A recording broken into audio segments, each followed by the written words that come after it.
Ya, masih bergabung bersama dengan kami ekonom Pak Kwik Kian G. Pak Kwik, tadi Anda sudah jelaskan mengenai perjalanan kasus BLBI, tapi yang sekarang diusut oleh KPK adalah jaminan yang kemudian disetor oleh salah satu debitur sebesar harusnya 4 triliun rupiah, tapi hanya bisa dipertanggungjawabkan 1 triliun rupiah, tetapi sudah mendapatkan surat keterangan lunas dari BPPN.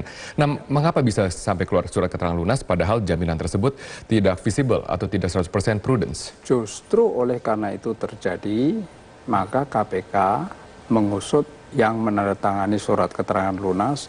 Kenapa Anda menandatangani surat keterangan lunas sedangkan jelas-jelas ada jumlah yang dinyatakan memang utang real dan belum dibayar. Tapi kalau saya cerita ini, saya cerita yang sedang terjadi. Nah, kalau mau dikaitkan dengan BLBI secara, itu sebetulnya saya lompat sekali. Kasus BLBI saya lompat ke kasus yang paling detail, yang paling kecil. Yang urusannya cuma dengan satu orang. Pemilik bank. Gitu. Kita mulai dari yang detail dulu aja Pak. Dari kecil ini, karena sekarang yang terkini dan juga mempunyai impact dari KPK. Jadi di dalam krisis itu bank hancur dan disita pemerintah, lalu disehatkan. Untuk bisa membayar uang yang dibayarkan oleh pemerintah untuk menyehatkan bank itu, maka bank harus membayar. Nah, karena tidak mampu membayar, pemiliknya dibayar dengan aset, dengan seluruh kekayaan bank. Salah satu dari kekayaan bank itu cuma satu perusahaan dari sekian banyak perusahaan. Jadi itu saja disorot, satu perusahaan itu satu perusahaan itu dinilai X rupiah, tetapi ternyata setelah diusut, setelah dijual semua masih ketinggalan jumlah uang tertentu. Dan jumlah uang tertentu itu udah banyak yang di write off. 1,1 triliun di write off, ini dinyatakan di restruktur.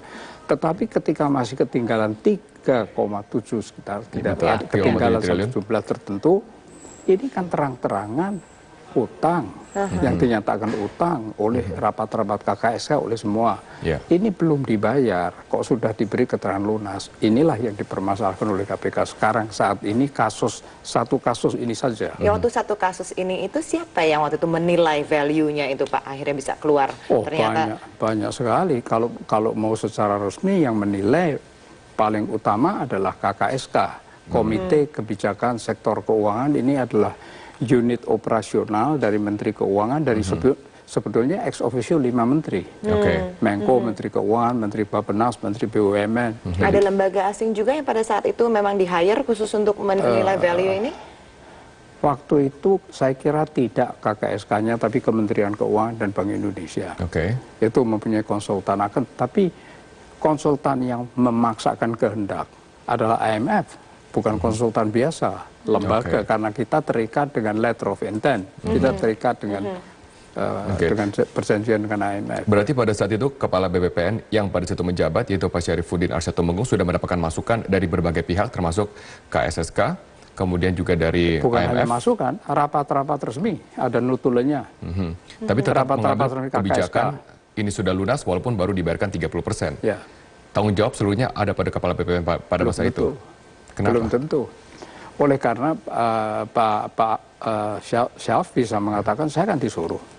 Oleh? Mana berani saya tekan kalau tidak disuruh oleh atasan. Kan bisa mengatakan demikian kan. Karena KKSK ini kan badan operasional, atasannya kan ada.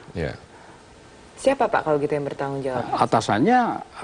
Atasannya adalah waktu itu Menteri BUMN, Pak Laksana Soekardi, dan tentu Menteri Keuangan involved.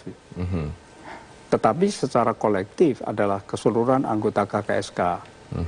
BPPN di bawah KKSK. KKSK adalah suatu badan yang terdiri ex officio dari 5 menteri. Nah, kalau kita lihat dari Pak Kwik juga dipanggil oleh KPK, diminta keterangan pada minggu lalu.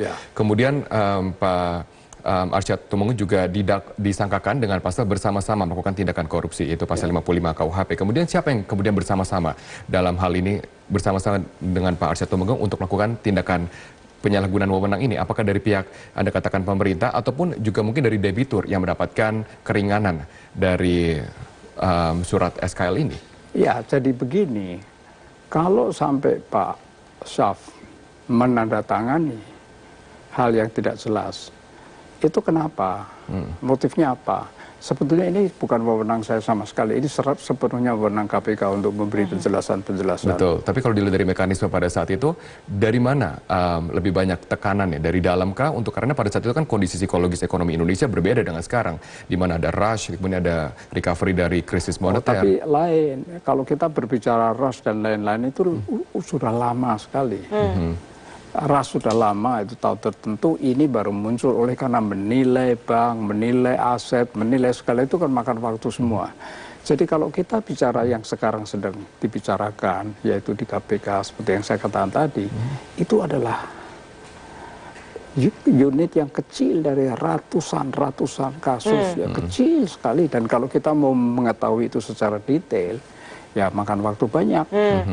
Pak Kwik, tadi kita juga sempat dengar Pak Presiden memberikan pernyataan bahwa untuk kasus BLBI ini bedakan antara kebijakan dan juga pelaksanaannya, begitu. Ya. Nah, Anda mengetahui secara pasti begitu dari BLBI ini pelaksanaannya. Di sini di mana letak celahnya supaya orang tuh bisa berbuat korupsi begitu dari BLBI ini? Celah koruptifnya itu ada di mana?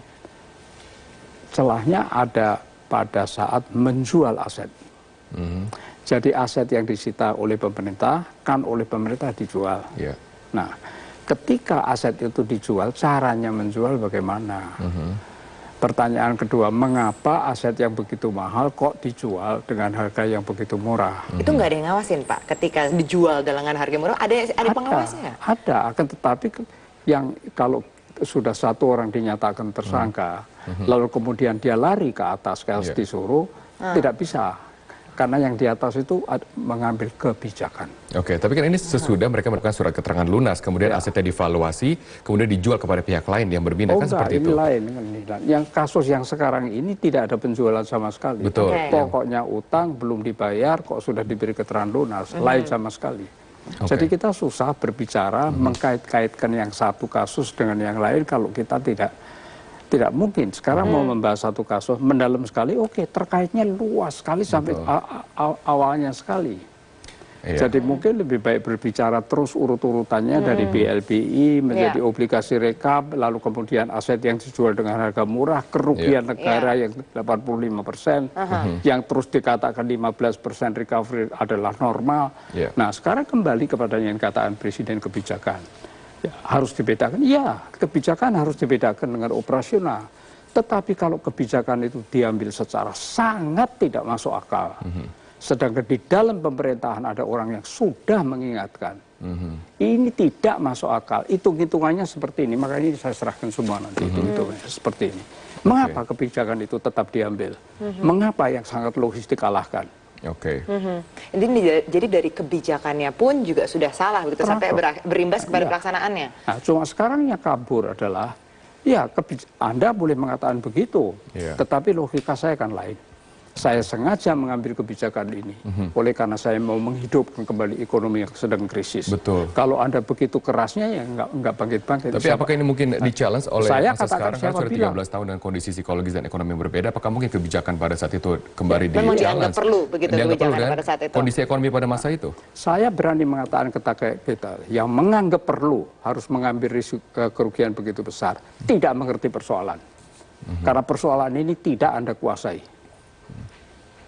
Persoalan ini hanya dikuasai oleh sebuah ilmu yang namanya ilmu ekonomi perusahaan yang Anda tidak mengerti. Dan saya bisa membuktikan sekarang walaupun setelah sekian lama semua ada di sini, ini dokumen resmi yang saya berikan kepada Komisi 9 DPR. Dan ini khusus mengenai ketika DPR ingin mengadakan interpelasi BLBI Aksen Macet, interpelasi BLBI Macet.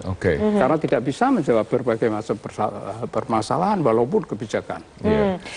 Pak Kwik, ini dari rekan Anda juga mantan Menko Perekonomian Rizal Ramli menyatakan bahwa sebenarnya kalau dari negara ini masih sebenarnya membayar bunga subsidi dari BLBI 60 triliun per tahunnya. Apakah betul itu? Ataukah memang lebih besar? Mungkin betul, mungkin lebih besar, mungkin lebih kecil. Itu tidak bisa dikatakan kalau kita tidak mengadakan perhitungan yang sangat teliti. Bagaimana bisa mengatakan demikian pada saat ini kalau tidak teliti? Ini urusannya bukan urusan global, ini urusannya angka rupiah demi rupiah. Laporan keuangan kalau kita mau bicara satu bank saja tebalnya seperti ini. Jadi misalnya kita ingin mengetahui satu bank, menerima 50 triliun Yeah. obligasi rekap, surat utang pemerintah tagihan. Itu diapakan? Posisinya sampai sekarang apa? Dan lagi itu tidak relevan lah. Oke. Artinya tidak relevannya, pemerintah tidak bisa lari kok. Wong itu sudah tagihan, surat tagihan kepada pemerintah yang dipegang oleh swasta. Oke. Karena swasta sudah membeli bank itu yang termasuk di dalam surat tagihan. Oke, Pak Kwik, kalau sekarang kita lihat dari dimensi yang sedang diusut oleh KPK adalah pengeluaran dari surat keterangan lunas yang kemudian penyalahgunaan wewenang, korupsi bersama-sama. Anda katakan ini adalah bagian kecil dari seluruh kasus BLBI. Tapi kemudian kasus ini sudah menjalani berbagai masalah hukum. Sudah kemudian ada surat SKL, sudah dihentikan juga oleh Kejaksaan Agung SP3. Sampai sejauh mana sebenarnya KPK bisa mengusut dari yang Anda katakan besar sekali masalah ini? Sampai sejauh mana? Sampai ke lini keberapa? Kan tidak mungkin juga untuk sampai mengurai benang kusut sampai aliran dana karena sudah kalau itu lebih dari 15 tahun. Saya tidak berani memberi judgement. Oleh karena judgement apapun yang saya berikan, penilaian kan salah terus. Oleh karena ini adalah urusan KPK dan sebelum KPK tiba pada kesimpulan bahwa ini bisa diusut dengan pernyataan tersangka, itu pekerjaan KPK tidak kira-kira loh. Pekerjaan itu luar biasa. Itu hanya memetakan saja 1,5 meter petanya. Dari rapat ke rapat ke rapat. Jadi bagaimana kita bisa membicarakan dalam pembicaraan yang cuma sebentar ini. Oke. Baik. Baik, ekonom senior mantan Menko Koordinator Bidang Ekonomi, Keuangan, dan Industri 99, Kepala Bappenas 2001-2004, Kwik Kian Gui. Terima kasih sudah bergabung bersama Terima kasih Pak Kwik telah Prime hadir News. bersama dengan kami. Tetaplah bersama kami.